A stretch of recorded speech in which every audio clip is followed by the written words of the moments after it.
I'm here in Camelot, getting ready to meet up with Maikeru, who runs the great series Sir Camelock. He's doing an extreme one chunk starting here in Camelot. So we're scheduled to meet up in about 10, 15 minutes from now. And 5 minutes ago, it started pouring down rain. So if that's getting picked up by my mic, I apologize. I can't turn it off. so uh, hopefully it clears up. Living in a tropical climate, sometimes there's not a lot that I have control over. But I am very excited about this episode. I hope you guys are too. Let's find out where he's at. All right, we are here in Catherby now. We met up with Sir Camelot. Let me not stand on top of you. But yeah, thank you for doing this. I'm very excited to come check out your chunks. Can you tell me a little bit about your channel? I hello, I'm Maikeru. I have been making content for like I don't know 8 years or something, but it was 7.5 years of RS3, so I haven't played old school for that long. And then I came over with a bunch of RS3 players during a bad time for RS3 with like the battle pass and everything. I'm sure you probably heard of it. And A little. then when we, hmm? Oh, sorry. I was just saying I Yeah, heard a little bit about it, but yeah. So it was like it was a bad time because Necromancy came out, the new skill. Necromancy was okay, but like pretty unfinished and not that great compared to like its predecessor, which was Archaeology, which was amazing. So it was kind of a shame that it was not that great, and I was already feeling a little bit sad about the skill. And then they said the next few months were going to be like the necromancy season, where they're like improving necromancy and doing all these cool things and releasing content to do with necromancy. And there was a major update the month after. The major update turned into a battle pass, and everyone was just very obviously annoyed, especially because there was a bunch of other MTX related things before that and a content drought before the skill came out. So like everyone was just hoping that necromancy was like this really good thing, and then it was decent, but then they didn't improve it. They just gave us more MTX and stuff. So I moved over here to old school with a bunch of RS3 creators like Evil Lucario and Wazzy and such, my Group Iron Man buddies. I still play the Group Iron Man, but I'm more focused on the Extreme 1 chunk now because I started that about 3 months ago. I've always liked Snowflake accounts, and I've made like a bunch of Snowflake accounts on RS3, but it just doesn't work as well as old school. So I wanted to do the proper Snowflake account on old school now that I had like a bit of experience within the game with a Group Iron Man account. yeah, yeah. What type of snowflakes does RS3 like? What works best in RS3 in terms of snowflakes? Not much. Yeah. uh, the issue with RS3 is like there's not enough people that watch Snowflake content for it to be like as worth doing.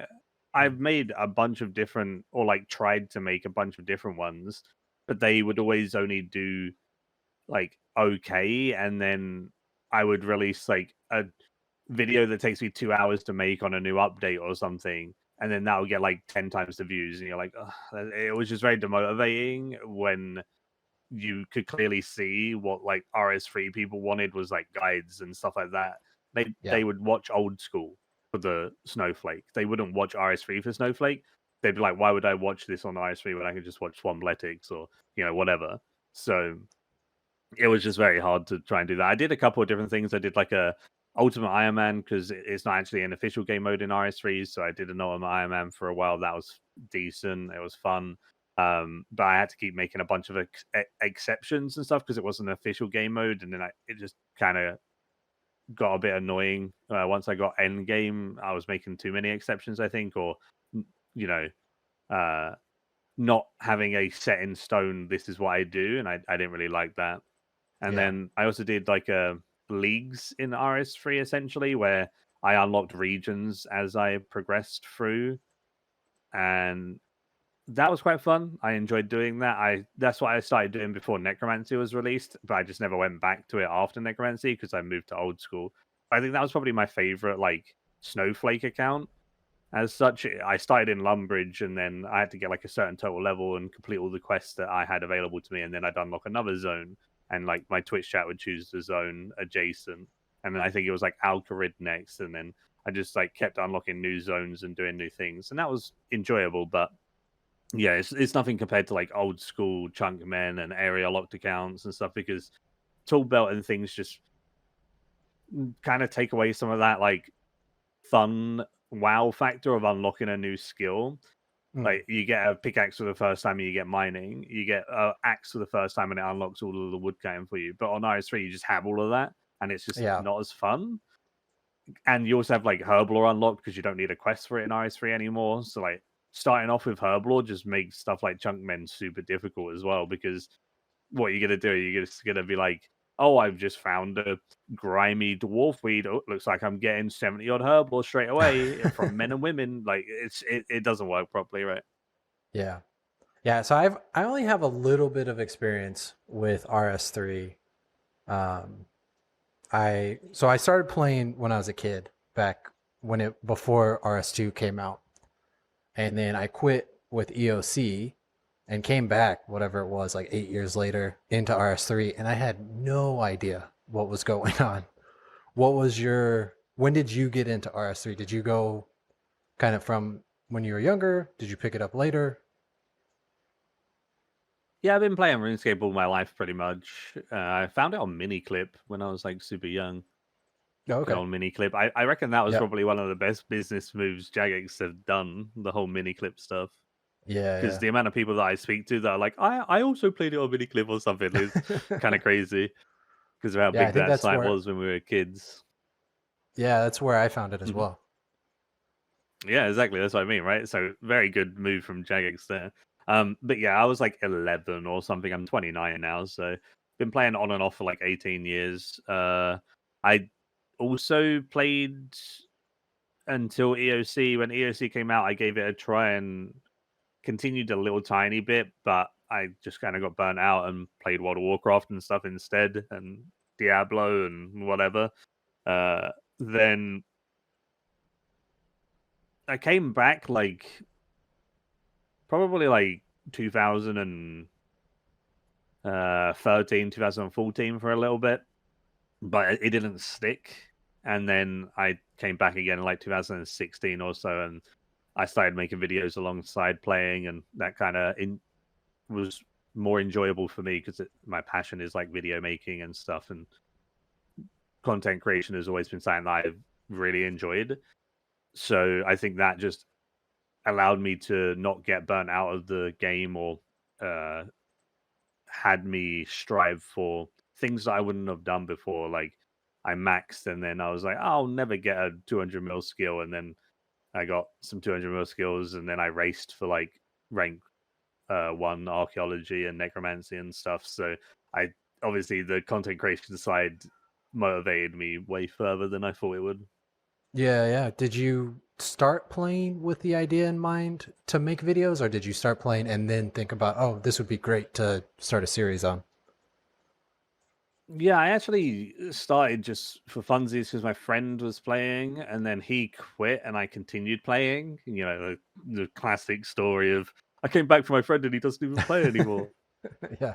Um, but then like after I maxed, was just feeling like there wasn't many like up to date and recent guides really when I was doing it, and there was kind of like this hole in the market, this niche that I could potentially get into, and the only guides that were there were like Munkle Zunkies. If you know who he is, he probably not, because you probably weren't playing when he was making guides.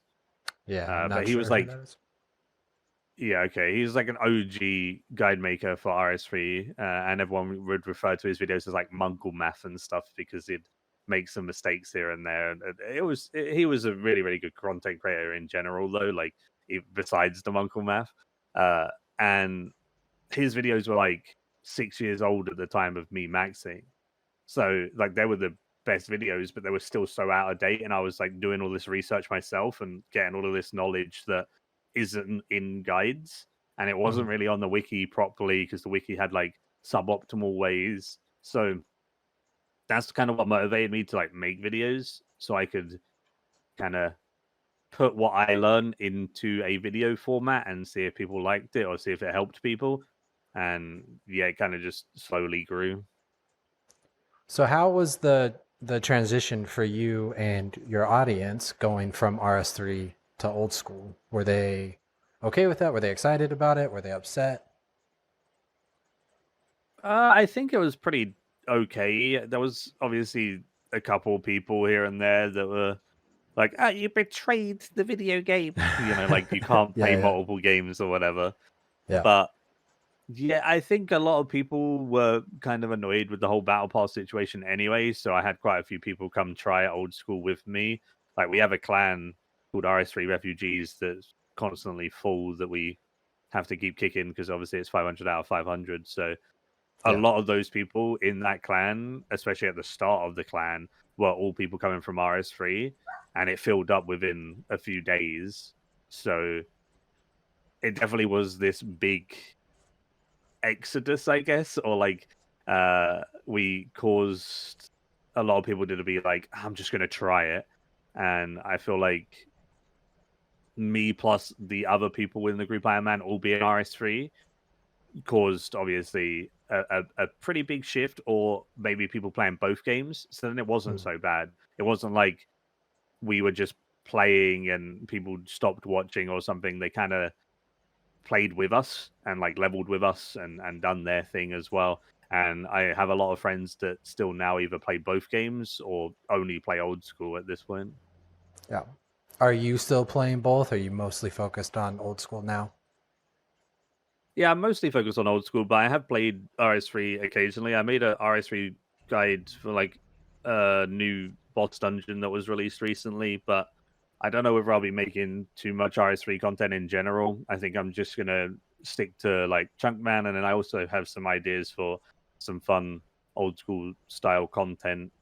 So I think yeah, I'll stick to old school as the game that I make videos on nowadays, probably. But I will play RS3 on new things that excite me because I still enjoy the game. I just have done like pretty much everything in it. So when a new piece of content comes out that's cool, I'll give it a try. Otherwise, I'll be maining old school and doing my chunky man and whatnot. Sure. Do you think the transition from old school to RS3 is easier, or from RS3 to old school? Which way do you think would be an easier, um, like which game prepares you better for the other, if that makes sense? Oh, I don't know. They definitely link into each other very well in both ways, but they both have things that you would have to really get used to, I guess, because if you go from RS3 to old school's a lot slower, so you're gonna have to get in that mindset of you don't just instantly get to 99 and then the stuff starts. You have to do the stuff, and the journey is what matters for old school. And then RS3, obviously, if you're coming from old school, you have like the whole combat system and stuff to learn. But then even old school has a lot to learn in terms of PVM and stuff because it's like a 99% movement based Yeah. and like prayer flicking and your keybinds for your interfaces and stuff. So yeah, I would say they both link into each other because they're both fundamentally RuneScape. They're on the very surface level. They work exactly the same way. They've both got a tick system. They're both point and click, and you level up skills and whatever. But then like all the intricacies are a lot different for both games. So I feel like it's just two different RuneScapes, but still RuneScape. Yeah, They're yeah. both very fun, regardless. I would say RS3, if anyone wants to play it though, just play an Iron Man because then you skip the MTX. Oh, okay. Yeah, yeah. That makes sense. So you went from RS3 to a group Iron Man. Mhm. How was that experience going to a group Iron Man? Because they don't have It group Iron was Man RS3 yet, do they? no RS3 is getting Group Iron Man like end of this year finally, but I enjoyed the Group Iron Man aspect quite a lot because you just get to have fun with your friends. And I think the cool thing about Group Iron Man is like you motivate each other to do things you wouldn't normally do.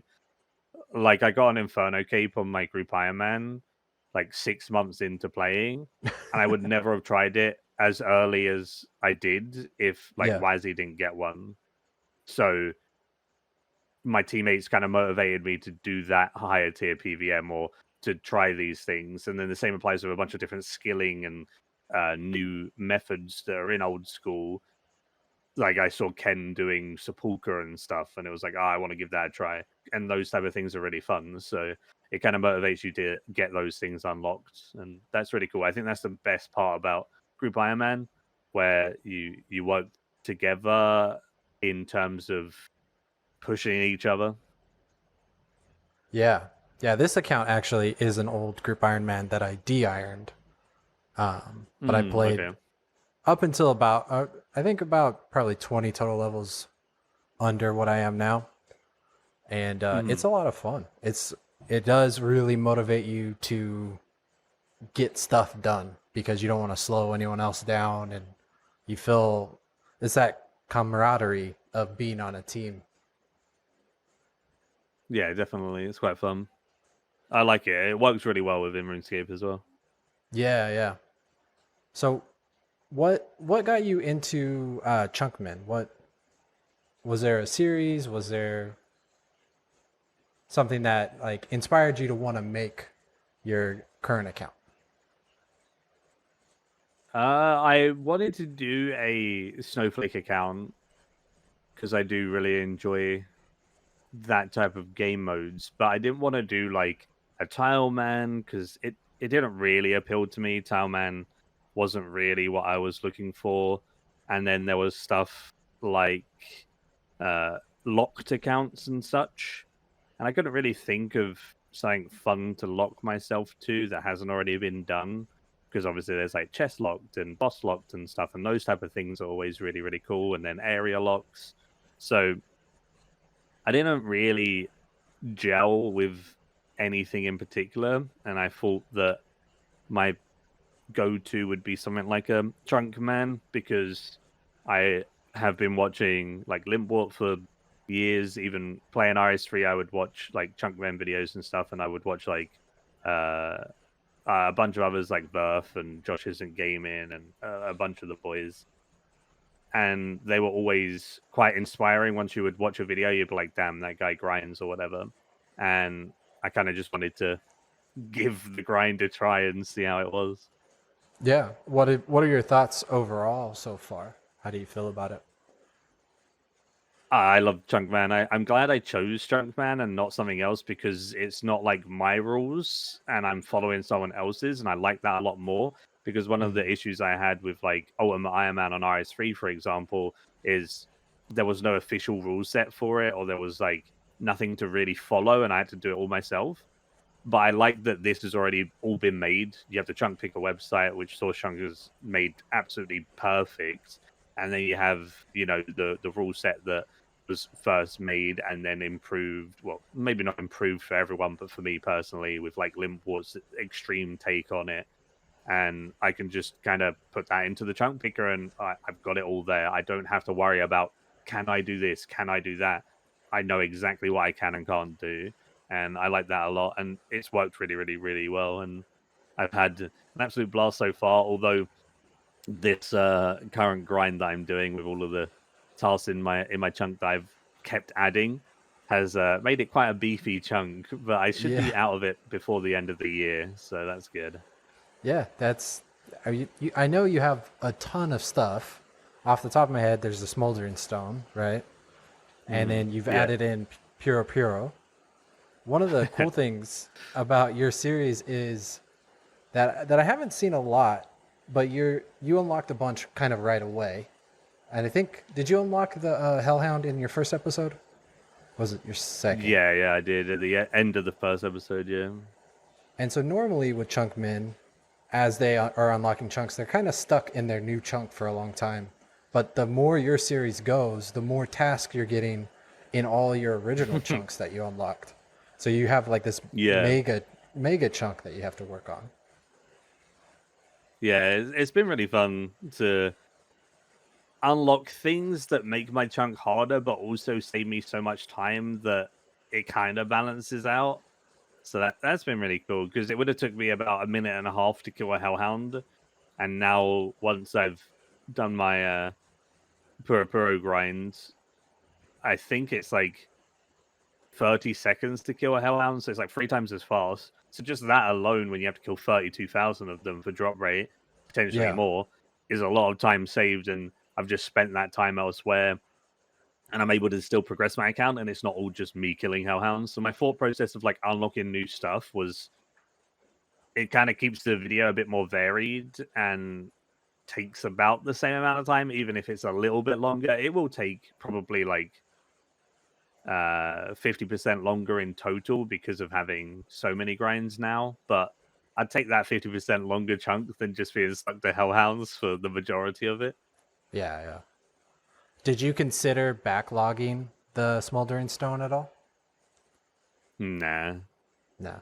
I never had it in my head where I want to. So I kind of want to not backlog as much as possible, unless it's truly a meme grind, like where Verth backlogged the like 1 million skeletons he had to kill for 99 smithing or whatever.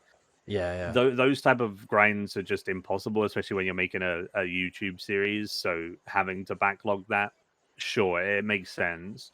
The one thing that I did consider was potentially making farming passive, but then the more I looked into Puro Puro, the more it was viable. I'm now 74 farming and I need 82, and I've still got plenty of time.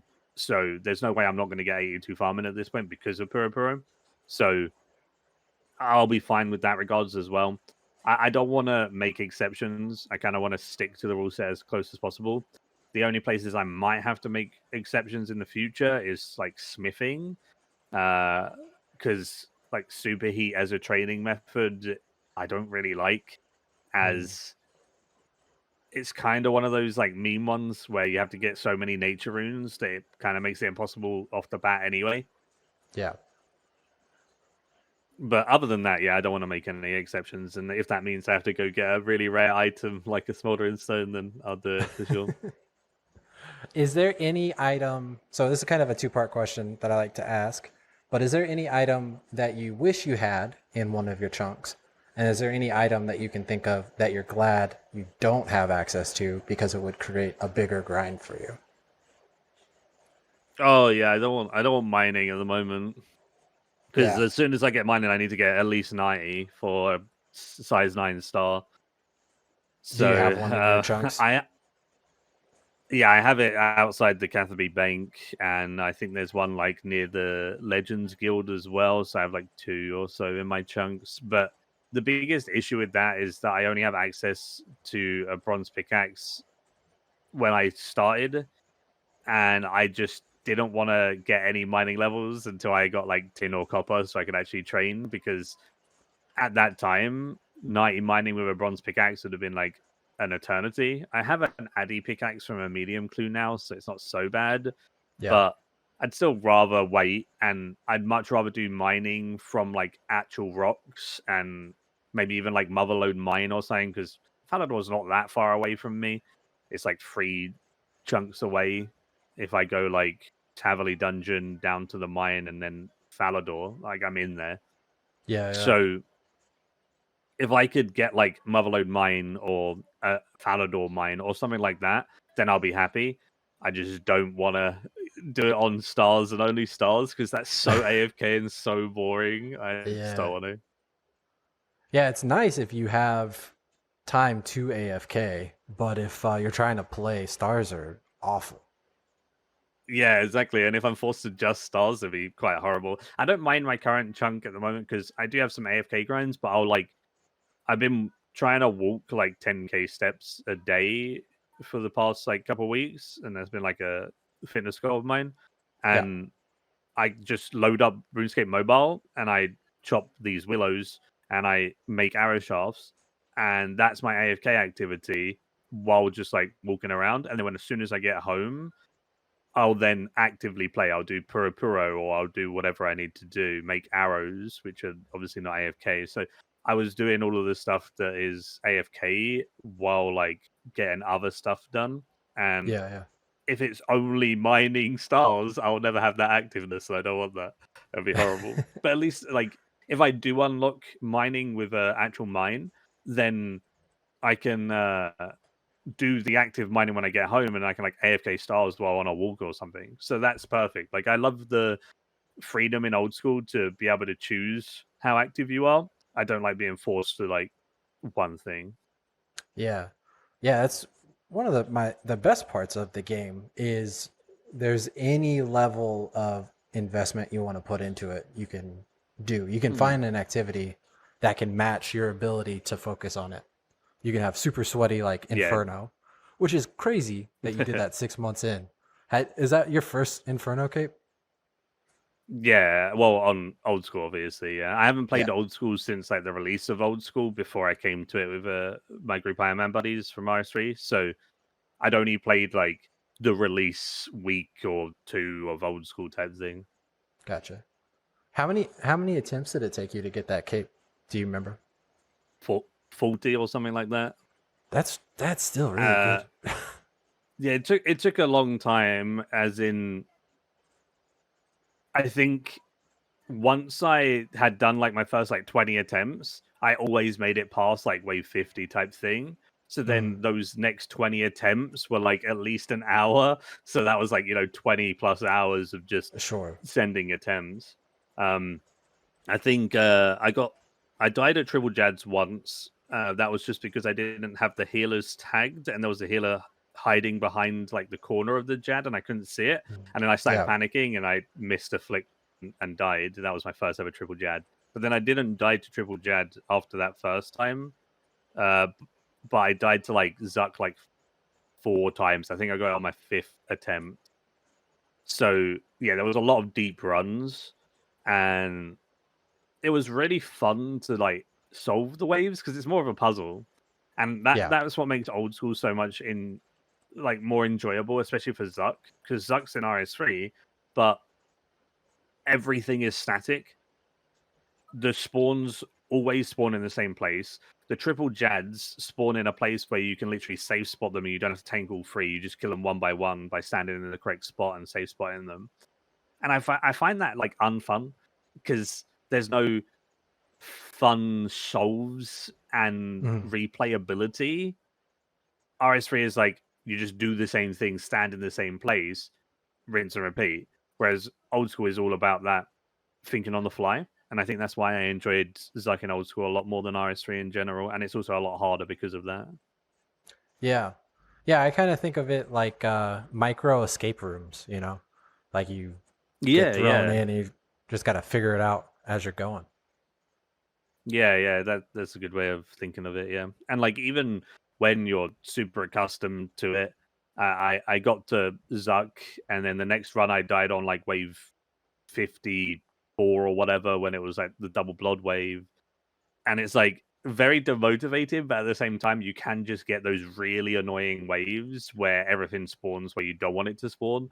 Mm. So you're constantly learning even after you've got your first or second cape, because you're always learning all these more optimal ways of doing stuff, and that's just fun when you don't know everything about the content after killing it a couple of times, right? You're still learning, and that shows Yeah. that it's really good content.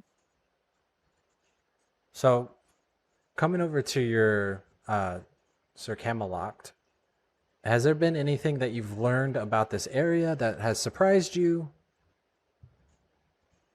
being stuck Uh, here for so long? um, Not really anything too much.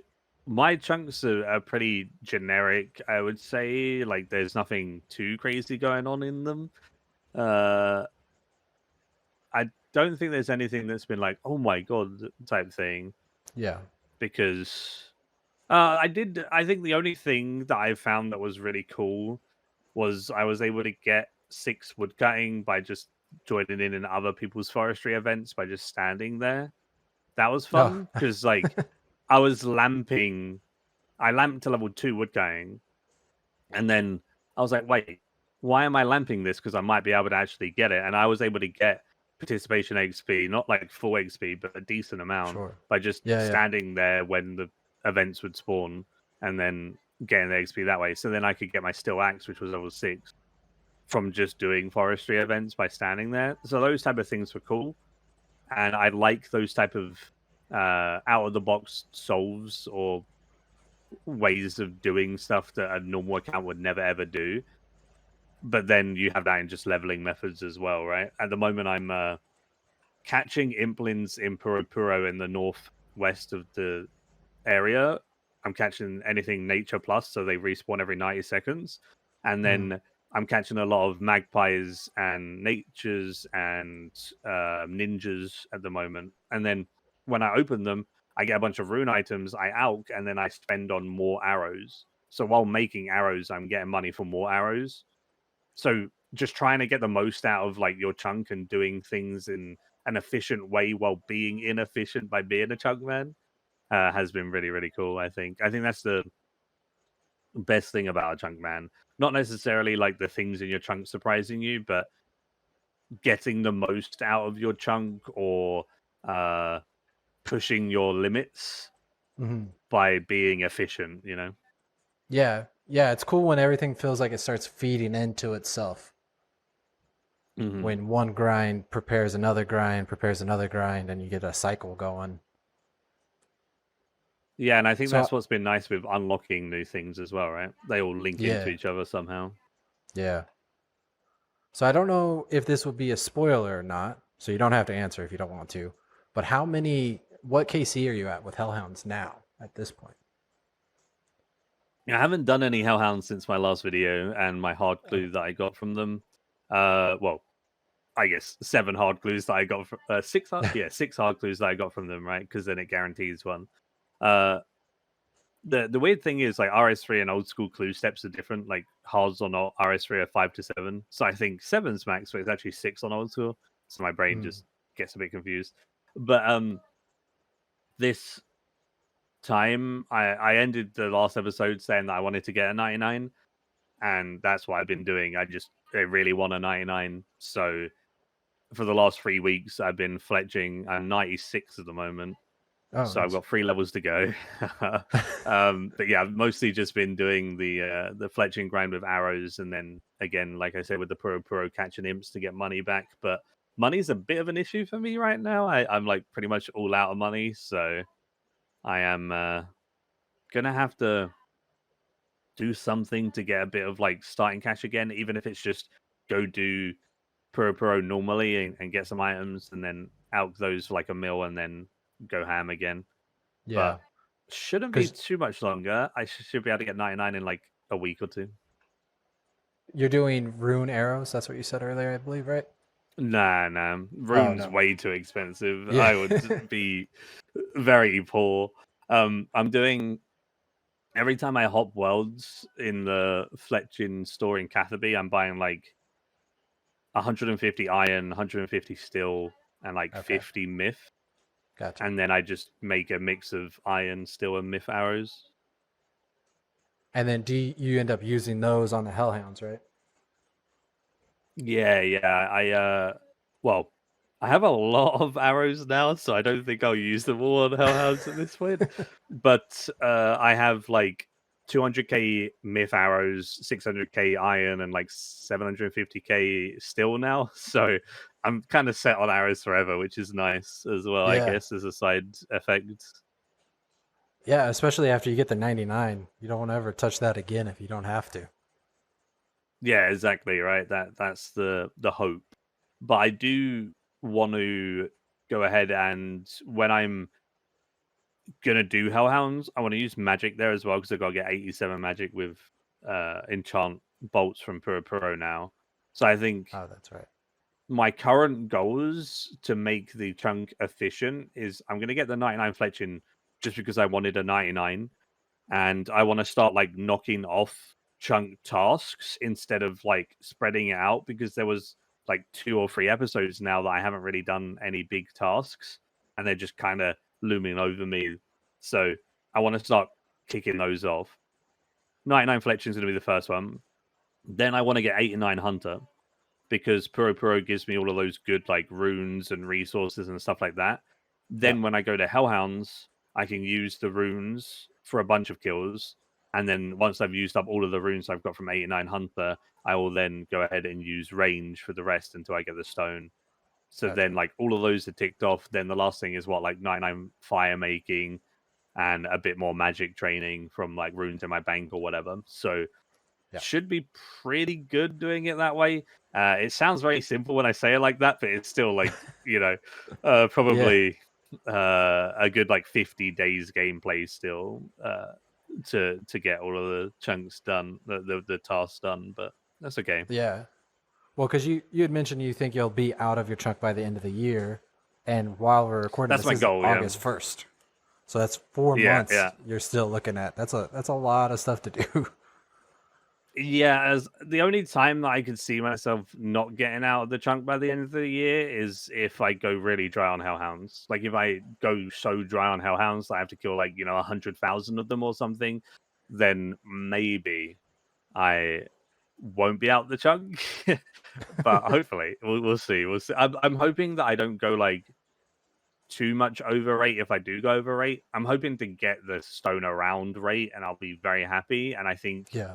if I get the stone too early, then that's kind of not the best content because I don't want to be too spooned. And then if I get it too late, it's also not fun content because it's just people watching the same thing for like millions and millions and millions of XP on Hellhounds. So Yeah. I'm hoping to get that sweet spot of like 20 to 40k. That's like what I'm really hoping for. Do you need these implants? I guess you have Pro Hero. I got Dark Allure too. Sorry. I get a little distracted. Oh, I saw a shiny thing. yeah. I saw the Impling go over to the sea and I just left it. It's okay. I appreciate it though. He's So one chilling. of the He's coming. I can get him. Let's see. Inventory space. There we go. And I got a Snape grass. There you go for all your prayer pots when you unlock Taverley. That's my favorite, yeah. I have a decent Herblore level banked, which is quite funny from all like the herb runs and everything, like just growing. Oh, yeah. Herbs. Yeah, because you have herb patch behind the bank, right? Yeah.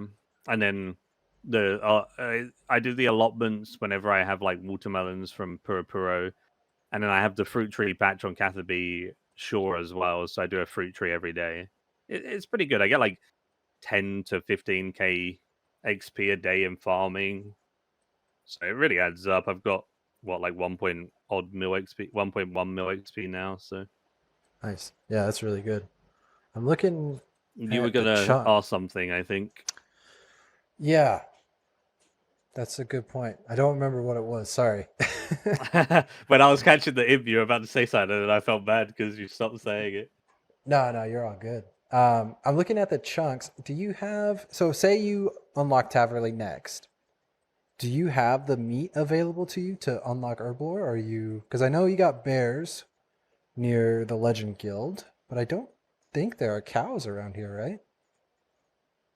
Yeah, cows are the thing that I won't have if I do unlock Tavley and Burfup. I'll have rats, bears, and then I have chicken as well From just imps, outside right? Witch Haven. So, Oh yeah. oh no, I don't have any imps actually, Oh, no imps. Oh, which that's is lucky. surprising. I Yeah. might be able to like lure an imp from maybe like Ardy or something into my chunks, maybe, but I think they're too far. I don't think I can. Yeah. Hey, that sounds. But that's one nice thing awful. because I don't have to worry about summer pie, because if I get an Yeah. imp, it gives me flour, so then I have to care about a summer pie. Oh, that would be brutal. So Because that's like I mean, I'm already 95? Yeah, 95, but I got Chef's Delight from Puro, so it's 90. I'm already 82, and I have like enough banked for like 84, I think. So it wouldn't be too bad because I have Catherby. I could just fish food and cook it, Yeah. but it's like a That's lot more to add to the chunks. So uh, I'll wait until I unlock an imp. I'll get that with like Farador or something. yeah. Oh, I remember what I was going to ask you. It was about pets. You've had insane luck with pets. And this is another thing that it might be a spoiler, which we can cut out. But this will all be edited. So, but I know I saw you got a second of one, which I believe is your second double. Is that correct? Yeah. I haven't had anything after that, so there is no new spoilers in terms of pets. But yeah, I've had 2 beavers, 2 herons, which is just crazy because I got both herons by like 80 odd fishing, and I had 2 beavers by 80 odd woodcutting. Like I've had very, very good RNG on pets. So Yeah. I mean, like I always think to myself, I could have been a supreme or something, but then I'm like, nah, I wouldn't have got the pet if I chose to be a supreme. So it's okay. Plus, like Tangle Root would probably be a requirement because I have the allotment patch and the fruit tree patch, which would Yeah. be like 10 years in a chunk. So I can't be bothered. I think also Rocky too, right? There's a man over Yeah, I here. would have to pickpocket men. Yeah, yeah. That'd be brutal. Rocky's like not rare though. I'm pretty sure Rocky is the most common skilling pet. Yeah. So one of the things that I really enjoy about your series consistently is your intros. They're always so good. And I was curious what your process is for that. Are you doing that? Are you having someone else help you with that? I'm glad they're fun. That was the thing with this series, I guess, is I wanted to make it as fun as possible by making it like a very big passion project of mine and just trying to use everything I've learned over the years of content creation and put it into the videos. And even with everything I've learned, like I've still added to the videos each time I've made them. Like even just little things like on the end screens, I've added like little pluses for like what I've leveled up and stuff, and just like Yeah, yeah. little things that I've constantly changed. I've changed like my chunk tasks a little bit and stuff when they pop up. I've tried to make everything as nice as possible and as easy for the viewer as possible. For the intros, I have a friend who helps make like the cool 3D assets and the editing and stuff of that. So the intros aren't always like 100% me because my thought process was if I edit the rest of the video, I can spend a bunch of time trying to make those edits and the flow and I guess the pacing and stuff like that as good as possible. And I can leave the intro to someone else who can dedicate more time to it while I'm doing the other bits. Yeah, yeah.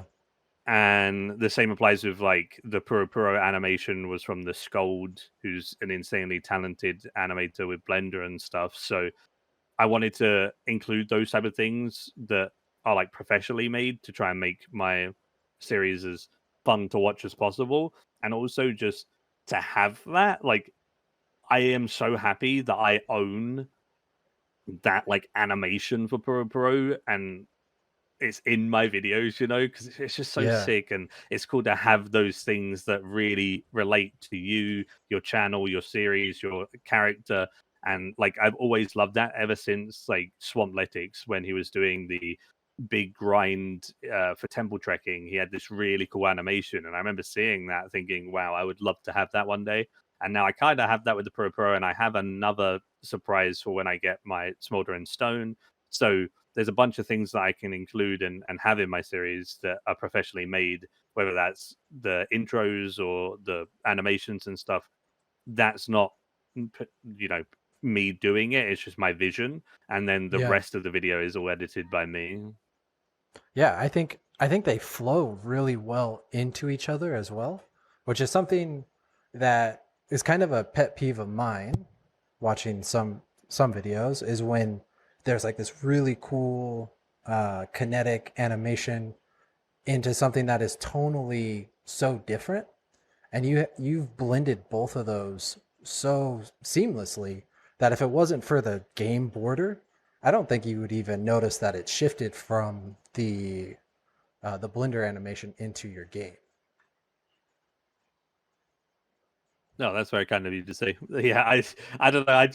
I like including those things and trying to make them as nice of a transition as possible whenever those type of things happen. So yeah, I'm glad it's good. I'm glad it works well and it flows well. Because like the one thing that I always really enjoyed was watching creators that really make the flow of their video really to a point where you don't even realize it's been like 30 minutes, 40 minutes, and the Yeah. video's over because they've made it in like, flow and entwine so well. Like Josh Isn't Gaming is a perfect example of that, where I watched this fishing trawler video, which was like 45 minutes long, and it felt like 10, because there's just Yeah. so much awesome stuff crammed into such a short time. And that's what I kind of want to try and do. And I like to mix it up with the whole like theory crafting element of stuff with like plans and little like breakdowns, and then also just like the actual gains part. But I feel like sometimes people focus too much on like levels and the gains part and not enough on the other bits that make a video good. So I'm Yeah. trying to hit that sweet spot between them both. And it's definitely a learning experience, but it's been really fun. Yeah, I think you're doing a great job. Every time I watch one of your videos, I feel bad about mine. They definitely don't feel bad about yours. They're good. I've been watching because it's like a unique concept, and it's been fun to like follow unique concepts in general. And again, it comes with time, right? Like the more you make videos, the more you get comfortable with editing and stuff like that. It becomes easier to, I guess, make the videos flow and stuff as well, right? So it's all one of those things where it's difficult to make a video as good as those people that you watch. Like, not myself, but like, just people that have been doing it longer than me. But like, being able to compare it and take what they do well and take inspiration is the key, right? Because the amount of things that I've seen in other series that I kind of do in my own way that helps my series, I wouldn't be able to do that if I didn't take the inspiration, right? Yeah, yeah. No, that's a great point. What are there series that you do get a lot of inspiration from, or like maybe not inspiration, but like encouraged or challenged, or like, oh, I wanna make something like that, or I want to make something as good as that? Are there any series that come to mind? The first series that really made me want to do that was definitely Swamletics, because that was like the one that kind of shaped everything from then on with how awesome Settle did.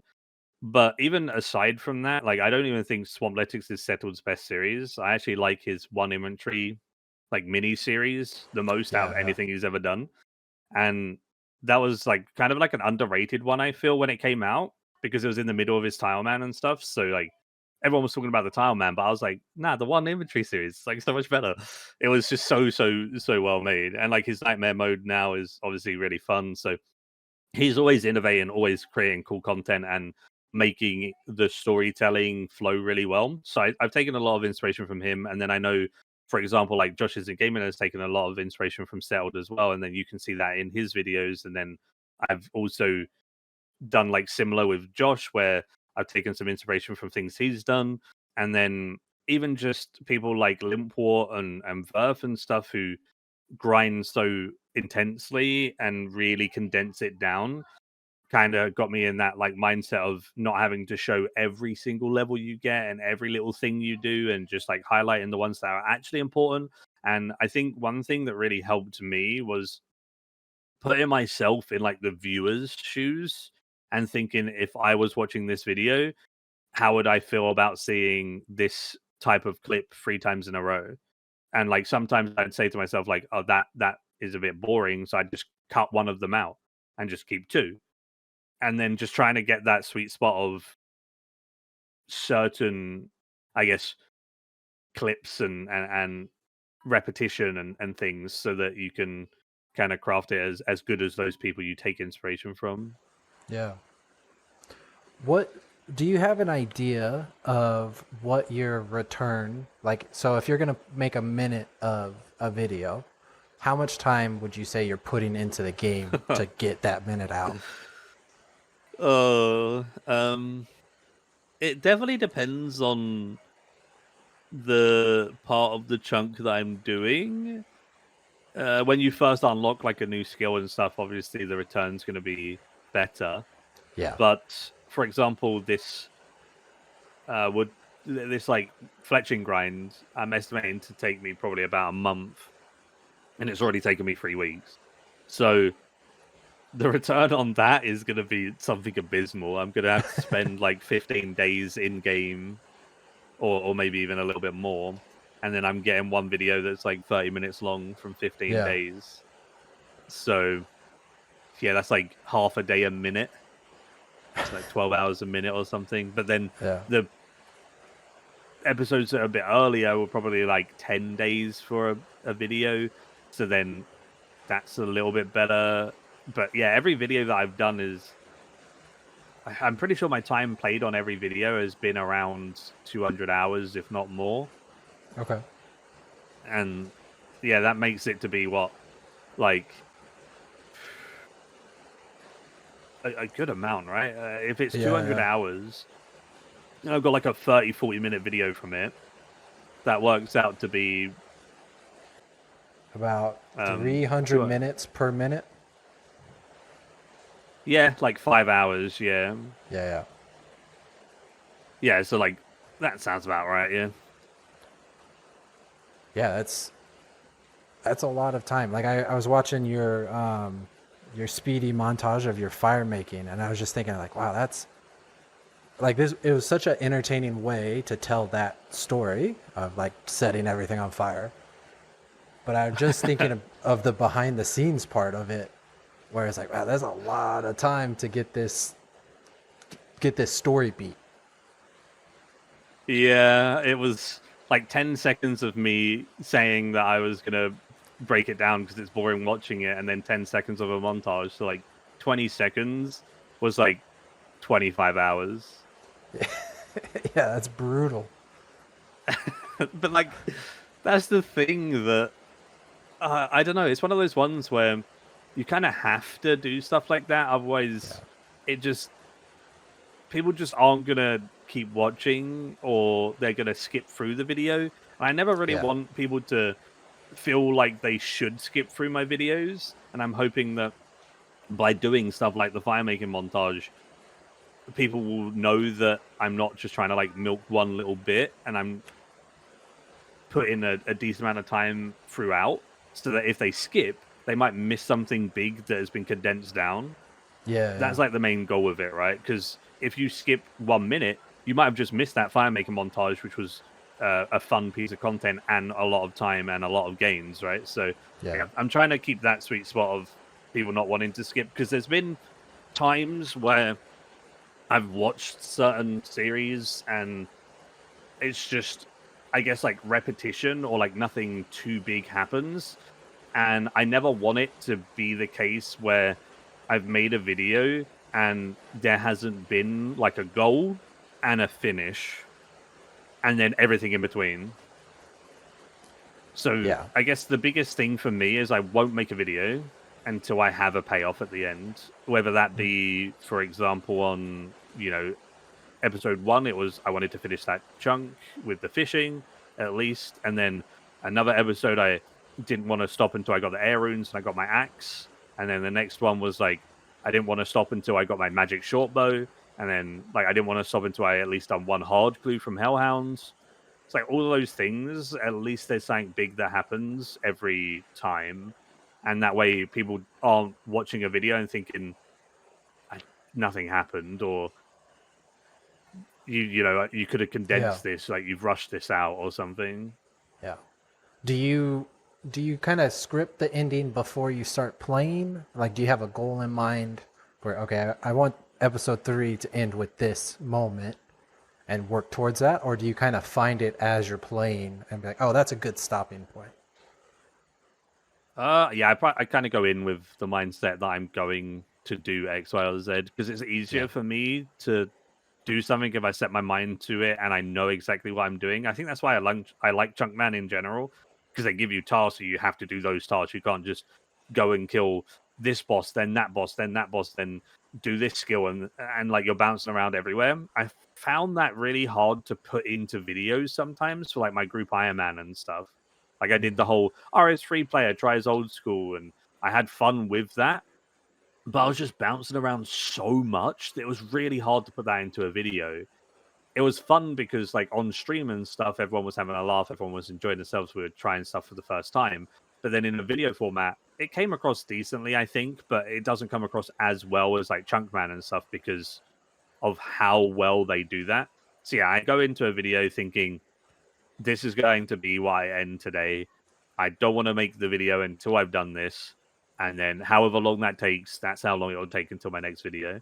I've never went into it being like, I have to upload a video every week or I have to upload a video every 2 weeks.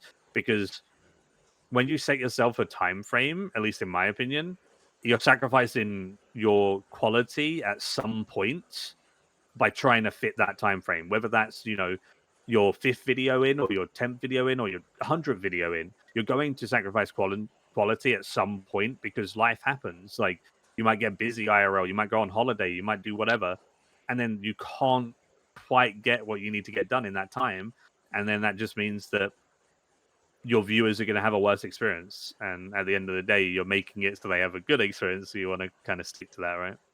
Yeah. One of the things that I've been really impressed just throughout this conversation is your focus every time you talk about what you're doing or the grind or your editing is how are people going to receive this? And not once have you mentioned anything like, oh, how is this going to be easier for me, or what's going to make it the easiest to film or easiest grind to finish, and I think that's something that I think comes through really well in your series. Like you can kind of feel that mentality behind the videos. Well, that's kind of you to say. I appreciate that. Yeah, I mean, at the end of the day, like, it is what it is, right? Like, we're making videos for people. We're not making the videos for ourselves. Even though, obviously, like, it is my passion project and I am making it because I enjoy it, I'm ultimately making it for whoever's watching. And that's kind of, I feel like, what you have to do as a creator, right? You have to think about what's good for them. Like, it's not about you at the end of the day. Yeah. So I don't know. This I might be a. Oh, carry on. Sorry. Go ahead. No, it's So fine. You go. I was gonna ask. I don't know if this would be a divisive question within your audience, but if you had to get rid of one, your streaming or your videos, which one do you think you would hold on to? Yeah. So this is actually an interesting thing. If you asked me this question 5 months ago, I would have said streaming would be what I would do and videos were less important. But if you asked me this question 5 years ago, again, it would have been videos were more important. So my shift, I'm trying to think of how to word it. So I started off loving YouTube, loving content creation with YouTube and making videos that people can either get inspired by or get entertainment value or get some type of facts and information with a guide or something. And I was so happy that I was able to help people and stuff. And YouTube was like everything. Then I started streaming, and YouTube was still the priority over streaming. But then after like a year of streaming, I enjoyed it so much that YouTube kind of was on the back burner, and streaming became more president over video making because I kind of fell in love with that, and I liked the one-to-one chatting and social aspect and being able to like help people in real time if they have questions and just talk and have fun and laugh with viewers and whatever. But now it's probably gone back the other way and it's gone all 360, and I'm back to like streaming is more of a back burner and video making is more of the forefront now for me, because I think old schools like Snowflakes and Chunkman in general have really reunited the spark of content creation for me, because I get to tell like a proper story again, more than just a guide or something that I've done 1,000 times.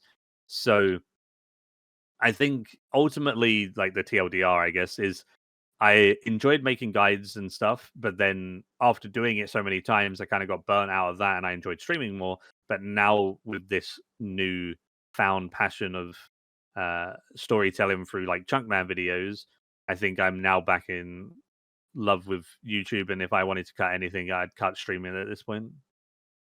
How much of COVID do you think influenced that shift? Because I can see, just from an outside perspective, that having people be available to watch a long stream during lockdowns and stuff like that would make that a lot more energy. I don't know if that makes sense or not, but Yeah, I mean, COVID really was good for my channel because everyone was indoors, right? Everyone was locked down and whatever. And what made it even better was Archaeology was released in RuneScape 3 as lockdown hit in the UK. And then like lockdown hit shortly after in like other countries as well. So with such a big skill release and probably arguably one of the best skill releases ever with Archaeology, it's such a good skill. I was able to just stream 24/7 essentially and have like so many people watching me. I think I peaked at like 6,000 viewers with Archaeology. And that was like a crazy time for me. It was the most lucrative month of my life as well as like the most like entertaining and crazy. So I think that really helped me and also solidified streaming as well because of how much fun I had there. And then it like skyrocketed building my audience. Um, but videos were doing really well at that time as well because everyone was again on the internet and looking for stuff, or when a video comes out, they're there to watch it. So I think even though both did really well, I just enjoyed the streaming aspect way more at that time. But the more that I've streamed, the more that I've valued my time away, I think is a good way to put it. Because obviously everyone would love to be a streamer or like a content creator or whatever. It's a dream job for many people, and it's my dream job too, and I'm so happy that I get to live it. But regardless of it being a dream job, you have to always be on. You always have to be like smiling, you have to be happy, you have to be energetic, you have to be focused for like hours on end. And when you're doing that on stream, it definitely can wear down your like social battery. So what I found from streaming so much was I would end stream and then I didn't really have that social battery to even just really chat to my wife and like my friends as much as I used to because I didn't really want to at that point. So the more that I've streamed, the more I felt that way, that it's like taken away from that social battery. And I think that's why I like YouTube a bit more now. Not only because the chunk is really fun to make videos on, but I don't feel like I'm defeated after a day of editing versus a day of streaming. yeah. No, that makes a lot of sense. That when you're recording, you can pause the recording, curse at the sky, and Hmm. get back into it. You know, it's a lot harder to do that with an audience actively watching you. Yeah, yeah. Same with like just taking my dog for a walk and getting outside. Like when I'm streaming 10 hours, I can't do that. But when Yeah, I'm editing for 10 hours, I can take that half an hour break and go outside and walk my dog and do whatever I need to do and then get back to it and have that mind reset. So yeah, I think I love streaming. I think streaming is really awesome, but I've cut down with it the last couple of months in particular. And I think I'll continue to stream just less than I used to because it was just not a good um thing for me to have in my life because I get very obsessive over things. Like if I'm doing something, I have to go all in. There's no half measures for me. I have like a very addictive personality in terms of if I'm streaming, well, that stream has to be at least 5 hours. I'm probably going to be streaming for like 8 hours if not longer. If I do a sure. subathon and like, people are paying me to stream, I sleep 4 hours, I stream 20 hours, I do that for a week, I'm sleeping 4 hours a night, streaming 20 hours, not taking any breaks, all of that jazz. So then I have to like do that full 100% or Yeah, nothing. And I'm trying to hit that balance a bit more now and trying to tell myself that it's okay to like go live, stream for 4 hours, and then just stop streaming, do other stuff, and come back to it, instead of this mentality of like obsessive nature of how much time I'm putting into things. But again, like it's also a good trait because if I was not that obsessed with content creation, I don't think I'd be where I am today. I don't think I would have put as much time into making videos to start my channel on RS3, and I don't think I'd put that much time into like getting XP and stuff on my chunk man to then get videos out without it taking like 5 months of video or something. So it's good and bad. It's definitely a double-edged sword. Yeah, yeah, it definitely. The energy can be used to build something, but also you're depleting that at the same time. Yeah, exactly. It's a lot of work, but it's fun work, so I don't mind. But a normal human's not going to work 12 hours a day every day. But when it's fun work and you're enjoying what you're doing, you're playing video games and you're talking to your stream or you're making a video and you're doing your passion, then working 12 hours a day is less daunting, I guess. Yeah. Do you prefer the gameplay side of making the videos or the editing side of making the videos? Which do you prefer more? Which do you get enjoy more? I think I like them both because they kind of go hand in hand for me. Like when I'm doing woodcutting or something, or I'm doing an AFK grind, that's when I do my editing. And then when I'm doing like an active grind, that's when I'm like classing myself as like playing. So I feel like the good thing about RuneScape is you can do both and you can get that progression while editing. And then it also means you don't have to like rush your editing so you can get back to playing because you're still playing, you're still getting gains. So you can take your time and try and craft it as best as you can. Yeah, that's a really good point. My computer. Yeah, I think it's like, both are fun. Yeah. Yeah. My computer struggles. Like if I have the region locker on, I cannot edit, and it drives me nuts. Oh yeah, yeah. My computer's absolutely going crazy with this heat at the moment. It sounds like it's going to explode at any given minute. So I think I'm going to have to get like a new computer at some point. But I'm kind of running this one into the ground before. Well, like if it's turning on, I'm using it. I'm not getting a new one yet. Yeah, yeah, exactly. I have the same mentality. Like, I'm gonna run this thing until it turns to dust, and then I'll figure out something later. Well, man, can you still AFK with region locker off? Yes. Yeah, I can edit and AFK if the GPU settings are off and the region locker's off, and I just can't record because it looks terrible. But I can do like wood cutting and stuff like that. Yeah. Well, man, I really appreciate your time. I don't want to keep you too long, but is there anything else you feel like we didn't cover? Or anything else about your series that you feel like I missed? I've just been having fun chatting. I didn't realize that we've been chatting for like an hour. That's kind of funny. Yeah. When it comes to your side of content creation and stuff, is there things that have inspired you, and like how did you come across your concept and stuff as well? I don't know whether you've spoken about this. I don't think I've heard it, but you might have.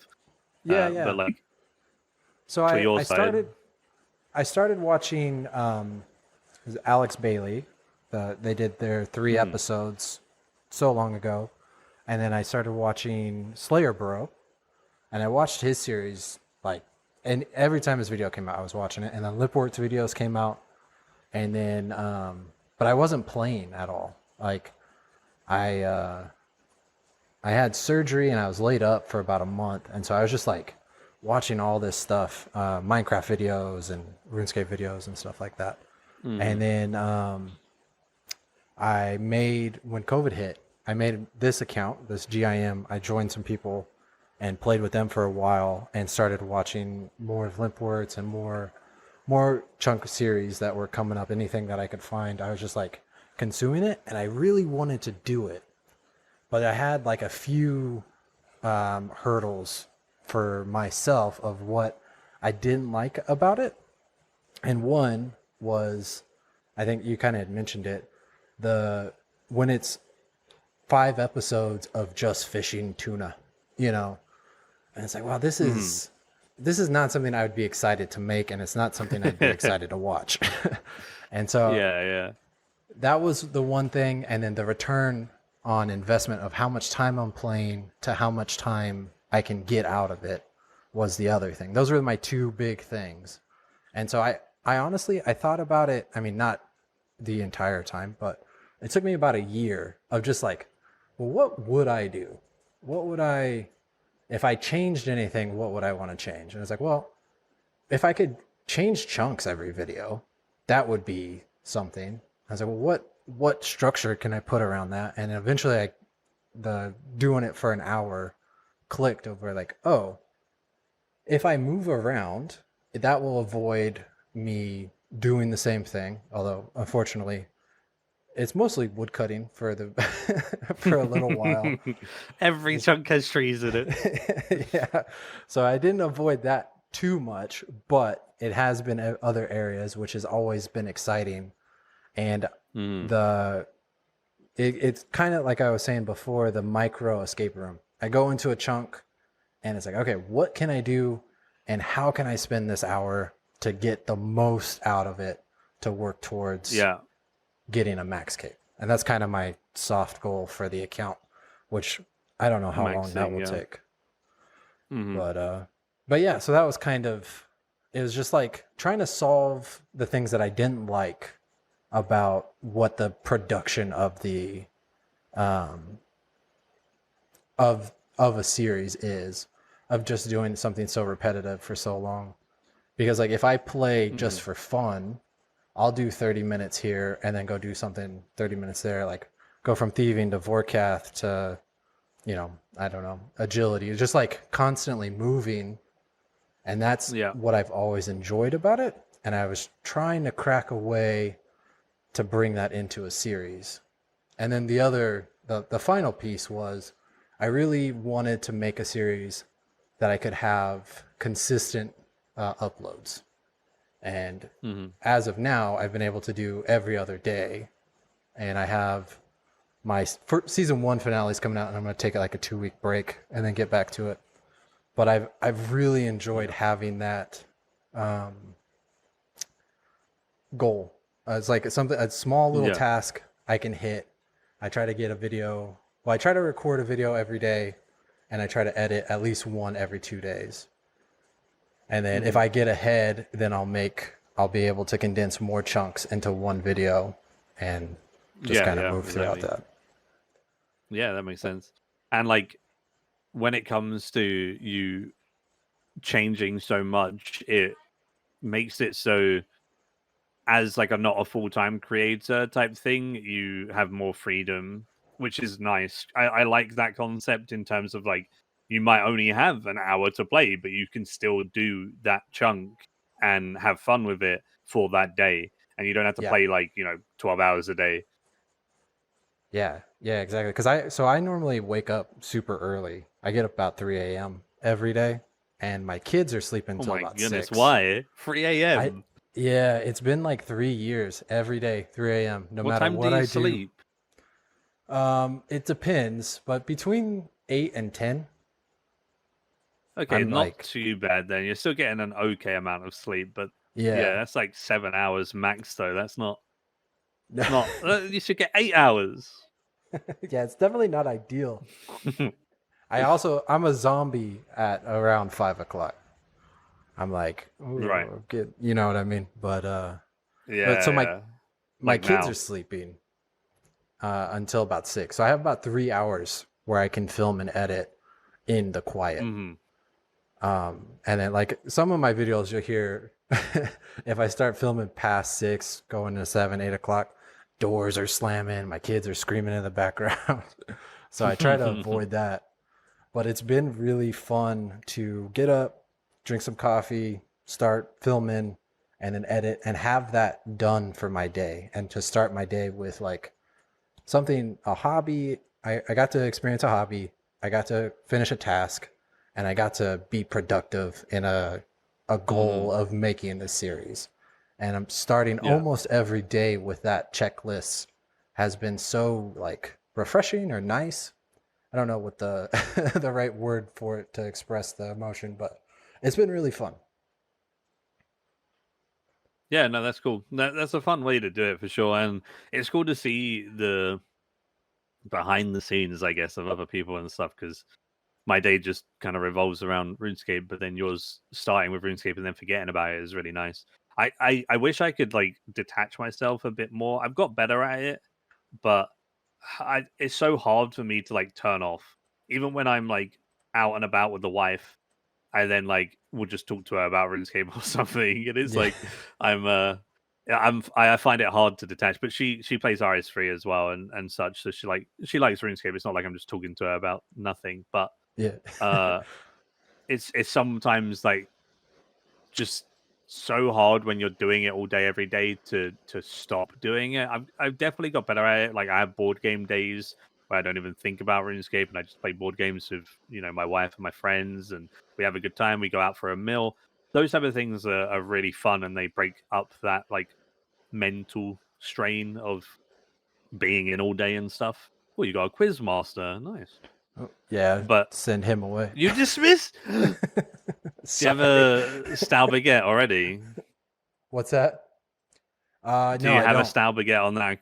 And you No, just no. all right, sad. Sorry. Sorry. I wouldn't have done it on my other account if it makes you feel any better. Yeah, all right, yeah. Yeah, so where I'm at in my series right now, one of the things that helps me get away from thinking about it or getting away from filming too much is I've been in the wild for so long, and it is so stressful every time I roll because I just Yeah. want to get out. I don't want to lose my stuff, and I'm just like, ugh. So when I finish, I'm like, okay, I could set that on the counter for now. I don't need to. I don't need to jump back into that stress right away. Yeah. Yeah, it makes sense for sure. And I liked your like condensed videos where it's like X episodes in one. Those videos are fun because like Yeah, I yeah. don't always watch every 2 days, but when the Sure. condensed videos come out, I can just watch it all. And I really enjoy long form content recently, so those type of stuff are really cool. And I know they normally perform pretty well. Like Josh is insane; it has like 600K views or something, and then you have Oh like wow. Swampletics has 5 million now, Yeah. and stuff like that. Like they always seem to perform really well over time from like the long watch time. Have you noticed it being good for you? Like, is it better retention than like your other videos, or Yeah, so I don't publish them to my subscription feed. And so I don't none of my subscribers see it. And so YouTube doesn't push it out as much as the other ones, but interesting? it Is seems there a like the retention reason? rate I don't know. I think the Like, is there a length. reason why you chose not to put it in the subscription feed? I mean, I gotcha. Yeah. Just because if people are following the series, they've already watched all that. And so I just feel weird of saying like, "Hey, here's this 3 hour long video of something you've just watched," and that was just the thought process behind it of not trying not to spam everyone with because I'm posting so often. I don't want to scare people off. you should try and put it in your subscription feed the next time you do it. Yeah, yeah, definitely. I can test it, see I'm how not that telling you goes. how to run your channel, obviously, No, but no, I think those type of videos are what really help drive new viewers to your yeah, channel as well. So if you can get some subscribers to watch it initially, then like it's more likely to be mass advertised on YouTube and stuff. We got a forestry event finally. hey, see, 3 for 3. I knew it would happen. Yeah, because sorry, I cut you off though. Do they perform pretty well in general? Or They seem pretty good for my channel. I mean, I have a lot less subscribers, so but the first one has definitely done the best, and I think that was because I had it on my playlist for the series, and then I actually just Mhm. swapped it back out because I made a new playlist for just those. And but yeah, Yeah, my thought right. was I'd have running videos come out every 2 days, and then the longer form ones come out once a month, once every 2 months, to where people, Yeah, like you had mentioned, who want to watch a longer thing can still just put it on and have it go. yeah. That's cool because I'm thinking of probably making like I have a Group Iron Man series, and it's pretty much finished. The only thing is missing is one episode, but I don't want to release that episode at this point. So I Hmm. think I'm going to condense it all down into like an RS3 player tries old school for the first time, and then the last episode that I would upload would be my Inferno cape. But I don't want to upload that after it's been so long. So I think Yeah. I'm just going to re-upload it condensed in, and then add the Inferno cape and stuff at the end, and then see how that performs. Because I've never done a long form content piece like that, but Yeah. they seem to do well when I see other people do it. So yeah, it was interesting, and I just wanted to gauge that because of thinking about doing it myself. Yeah. Yeah. Yeah. Definitely. I know it seems like a lot of people post them like a month or two after their series wraps up, and people get really excited about reconsuming it all, you know?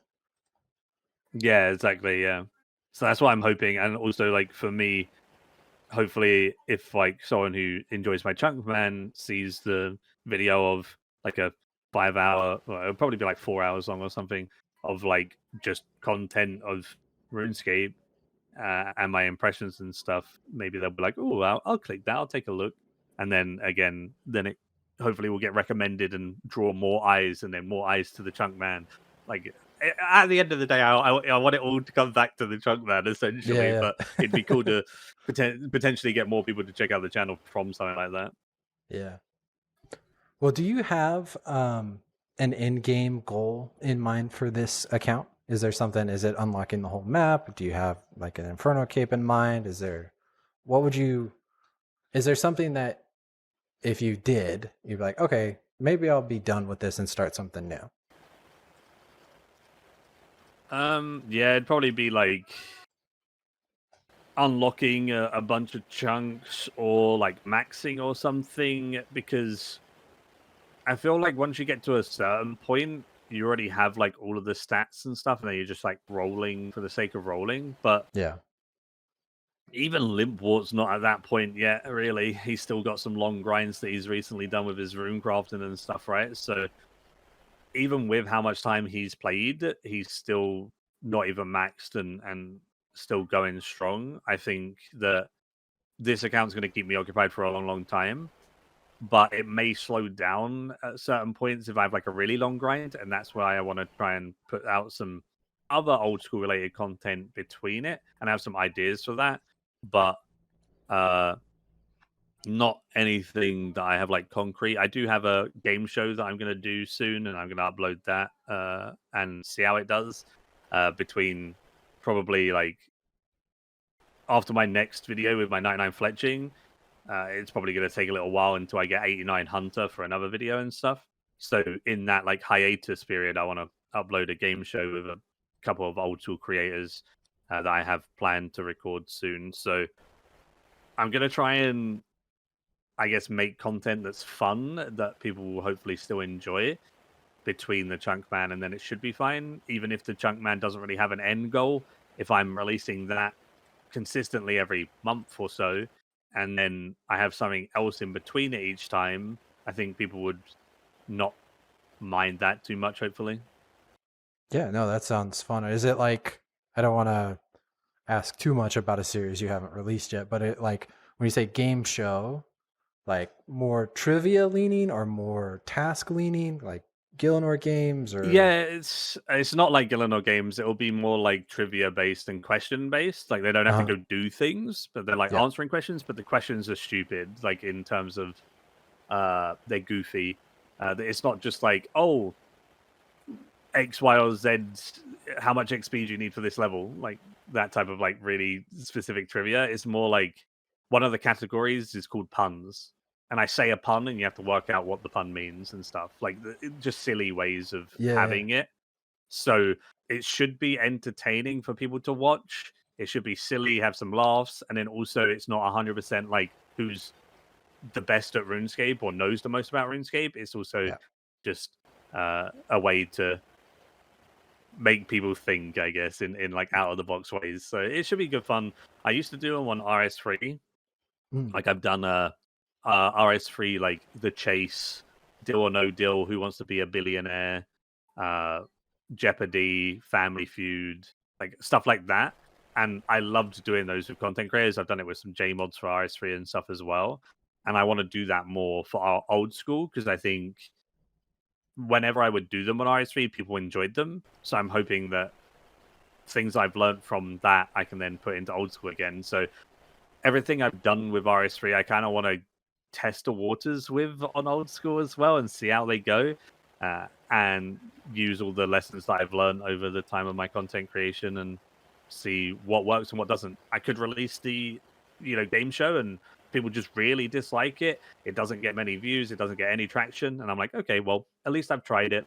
Let's try something else. And if it goes well, then I can be like, okay, what else can we do game show wise and see if people like that, and just keep trying to innovate in that way. Yeah. Yeah. No, I think that's a great idea. That sounds like a lot of fun. I think it'll also, for viewers that have been around for a long time, will probably be excited to be like, oh, yeah, I enjoyed this the last time when it was RS3. And it will feel fresh to your new viewers who you've gained from playing OSRS. Yeah, exactly. So hopefully it does well. We'll see. We'll see. I don't know, but only time will tell. I don't want to be like scared of trying new things just because the Chunk Man's doing so well. I don't want that to deter me from having fun with content creation in other areas. Because what a lot of people do, I feel, is they get very stuck into series, and then they think if they upload anything else, it's going to kill their series or whatever. But it's not really the case, because if you look at any channel that does chunk stuff and they upload other things, yeah, the other thing might not get as many views as the chunk stuff, but as soon as they release another chunk video, the chunk video does the same. Yeah. Like, I've looked at lots of channels in general, Verf and Hannibal and a bunch of other people, that they've done plenty of other series, but they don't get the views that the chunk does, but they still have fun with it and they still do fine and they don't kill their channel. I feel Yeah. like a lot of people get that mindset of like, if I upload a video and it does badly, my whole channel's dead. But like, it's a video by video basis. It's all about how that video does to how well YouTube promote it and stuff. It doesn't like completely destroy your channel. The only downside that it can cause is like inconsistent viewership for sponsors and stuff. Like sponsors would be less likely to sponsor you because your last video got 10k and the one before that got 60k. It's like, why is it inconsistent type thing? If I sponsor you, am I going to get 10k or So thankfully I'm with a talent agency now that I got recommended to by Happery. So shout out to Happery, he's awesome. He's a very fun content creator, and he has his own Iron Man, Chunk Man.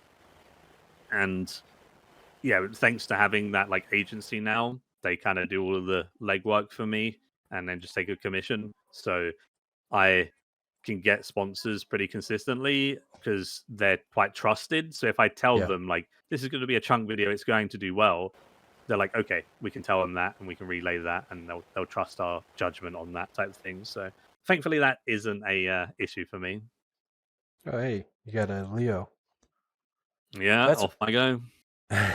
That's really cool though that you have that you're working with an agency and that they're able to help you out so much.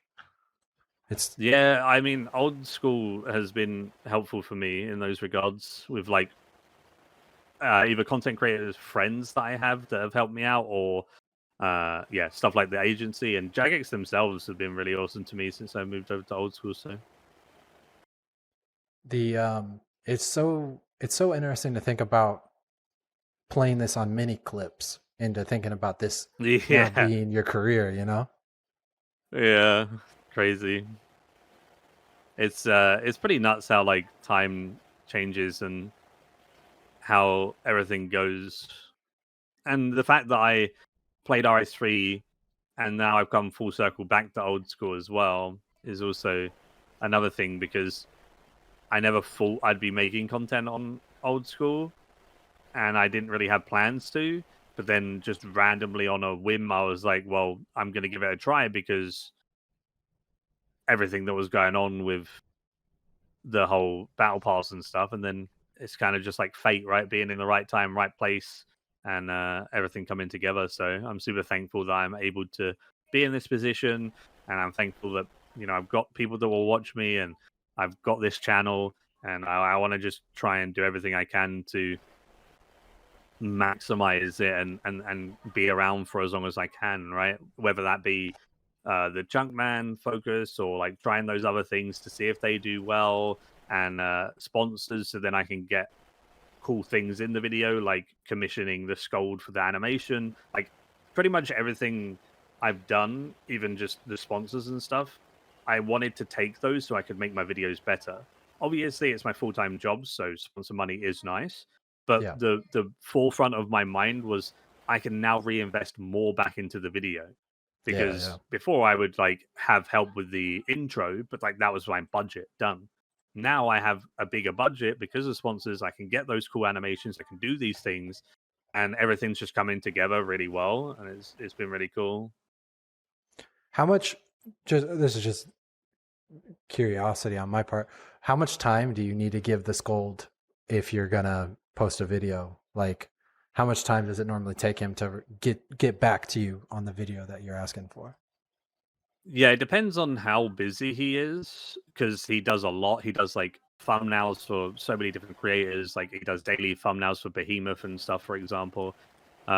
He obviously does the animations and stuff, and he's even done them for Jagex, like with the Wild Gothic Sleeps trailer. That was Yeah. him. A bunch of cool things that he always works on. So if he's busy, it might take him a month before he can make it for me. Or if he's like not busy, maybe a week or two. Yeah. So like for example, the Puro one, he made it 3 weeks after I asked, and I asked him in advance as I knew I was unlocking Puro. So I Mm. asked him like a video and a half in advance essentially, and then he had it ready pretty much like a couple of days before I uploaded the Puro video. And Oh, nice. then I've asked him for another one related to my Hellhounds grind, and I said to him, like, I'm not going to be doing it again yet because I've got 99 fletching to do. So do it whenever you can. And he's already got back to me, and I've already got that ready to go for when I complete that now. And it probably took him maybe like 3 weeks again. So he turns it around really quick for how awesome the animations are. He said I think it takes him about like 5 days to a week, depending on the I guess length of the animation and stuff. Yeah. But that's pretty damn good to be able to turn that around in under a week and have it look so good and be made so well. So Yeah. Yeah. All his stuff is so good. Every time I see it, it's like, it's, it, it's amazing how it feels like old school, but is clearly not. You know what I mean? Like he's really yeah, captured yeah, the look of it and the feel of it, but also, it's like an anime. It's so good. yeah, exactly. Like Frey's intro, where it was literally an anime intro. Yeah. That was the scold as well. So Yeah. like he's insane. He's so talented, and yeah, it makes the video so much better as well. Like if you start out a video with a good intro or a cool animation halfway through or something, you're going to tell your friends about it more likely as well. And then again, you're investing money into a professional thing, but then you're getting that money back by potentially growing your channel from word of mouth or people talking about it and all of that jazz. So it's all to better the channel at the end of the day, right? And that's something I find very important for old school in particular, because it's very hard to compete with people who are so good at what they do.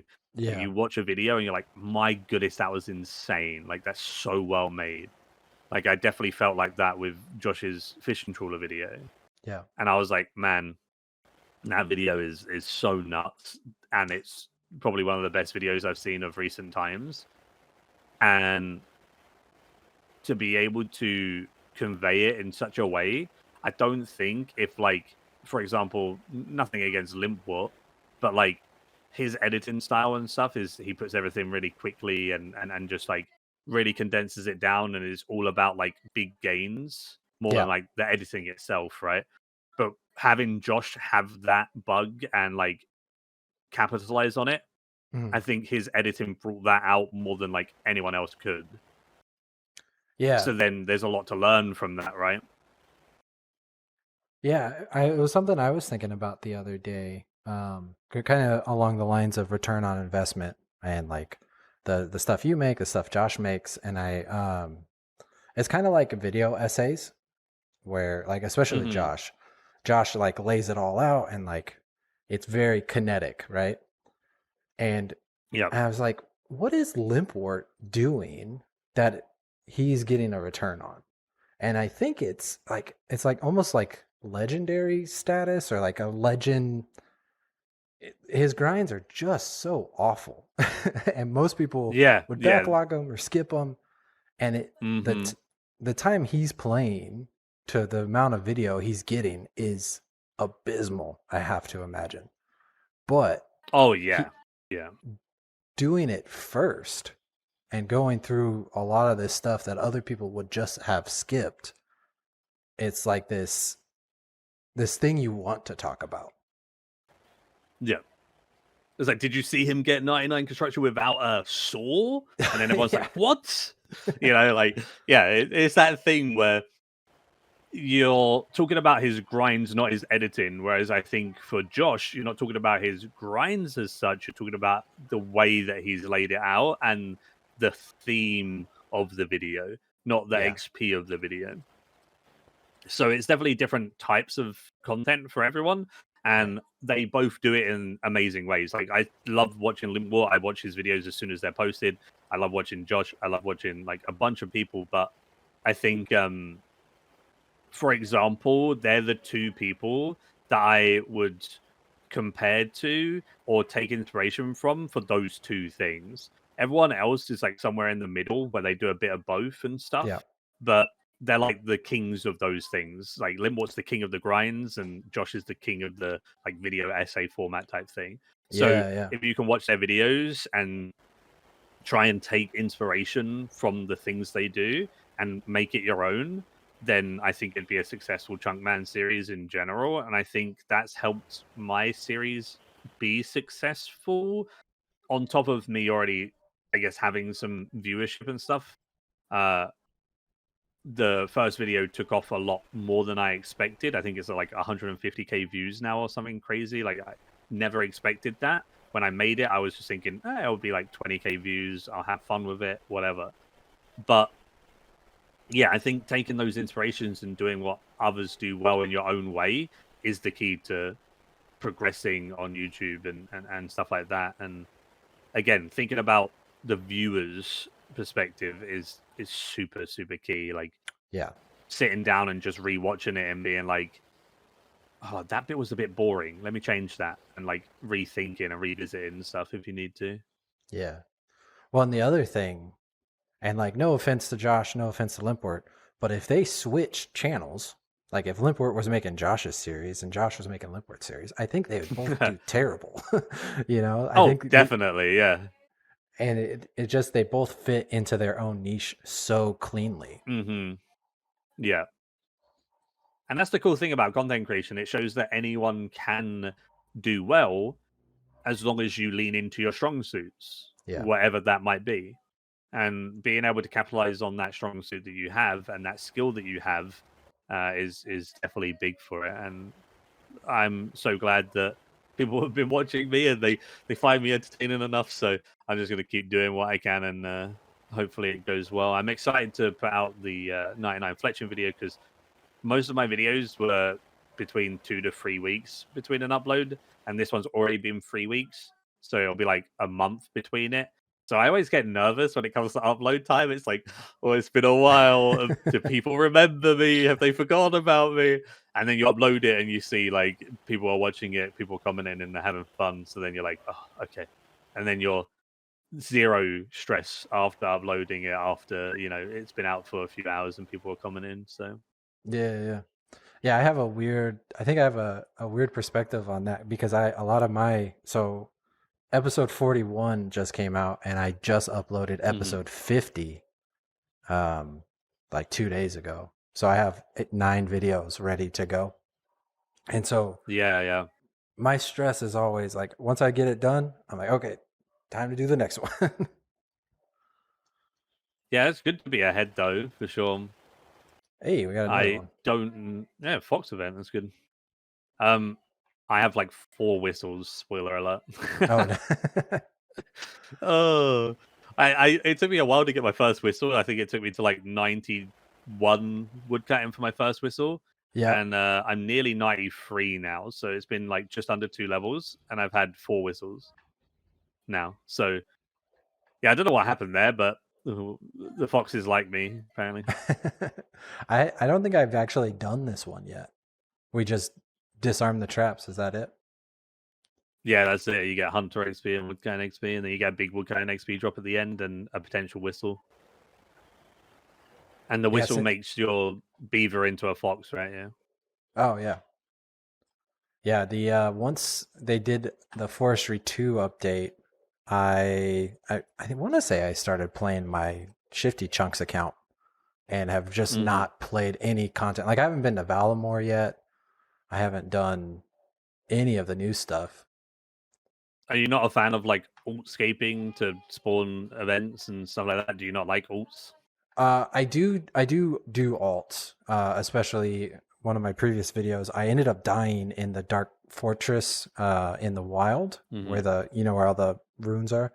And I just took this Yeah, account over there to fight all the 140s, so I could guide myself in. like tank Uh, them for you. Yeah, yeah. yeah, yeah, because I tried without it 3 times and died instantly every single time, and it was terrible. Um, Mm-hmm. but yeah, no, I'm not against it. I normally am. It's kind of hectic when I'm doing the Shifty account. I'm like, I skip over a lot of stuff because once the timer starts, I'm like, go, go, go, go, go. And I'm Yeah, not, yeah, yeah. you know what I mean? So I'm not, I don't have any issue with using alts. I just never think about it. That's understandable. I get that for sure.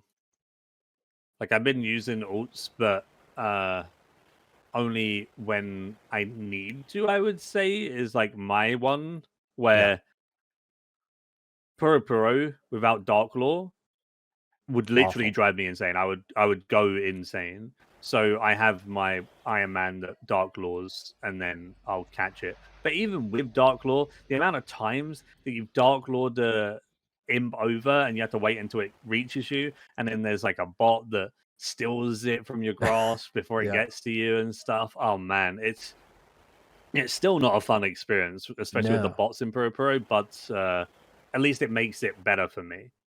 Yeah. So I would use it for that, and I've used it for like forestry spawning events. Yeah. Or I do it in the forestry world over at the magics, and then I'll do the oaks there, and I'll steal their events. So Oh, yeah. Yeah.